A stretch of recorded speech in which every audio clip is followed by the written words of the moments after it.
Okay mga idol, so yan. Ito na yung Rouser 180 na kinonvert natin siya ng non-BCU type. So, kumpleto naman siya ng parts mga idol. No? So, yung floater sa tangke niya, ito kasi pang City. City 125. Yan, pinalitan na rin siya ng bago. Ayan, no?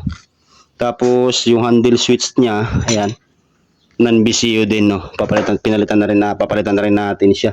Tapos, yung kanyang fuel cap. Yan. So, ito kasi matigas na masyado at yung hirap ikutin, baka maputol.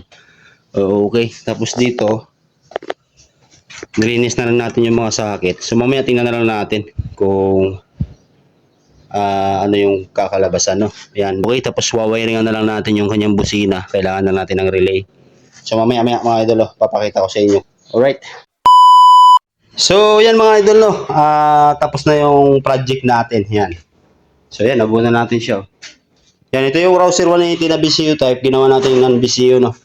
So, pagka mag non-BCU kayo, kailangan magpapalit kayo ng handle switch din ng pang non-BCU. Tapos, kunting wiring lang.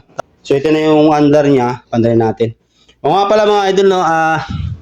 Pinilitan din pala natin to ng carburetor. Ayan, ito yung carburetor niya. 30mm po yung nilagay natin na carb. So, ito yung 30mm na parang stock lang yung minor niya. So, ayan, pakinggan niya. Ito na yun. Yan, o. So, tinan nyo ang minor, napakaganda. Tapos tahimik ng makina. Tinan mo yung minor niya, o. Diba? So, pag ganitong carb mga idol, napakagandang ituno niyan. Okay? Ayos na siya. Yan, no? Lakas niya, no?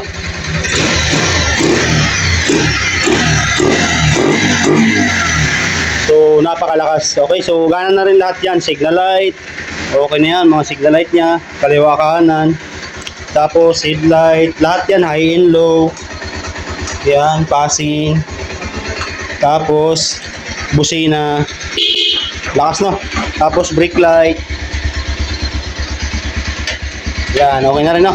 So, yun lang, mga idol, no? Okay na naman siya. Nabuhay siya. After, ilang years, sir? 5 years. 5 years yan, natuwa rin mayari. Buti hindi rin naisipan ni Sir na ibenta. Kinastos ni Sir dito kasi napagawa niya yung makina kasi nung nakaraan. Nakita niyo naman yung binaklas natin, medyo may hindi maganda tayong nakita, ano. Yan. Pinaglaro ng tadhana, ano.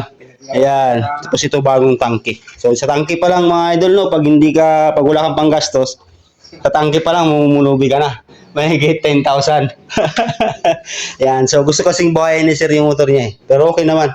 At pinalitan na rin natin ang mga wheel seal yan. So, wala nang tagas yan. Nakikita nyo naman. Napakalinis, no? Oh. Okay. So, yan. Pati makina yan mga idol, no? Yan.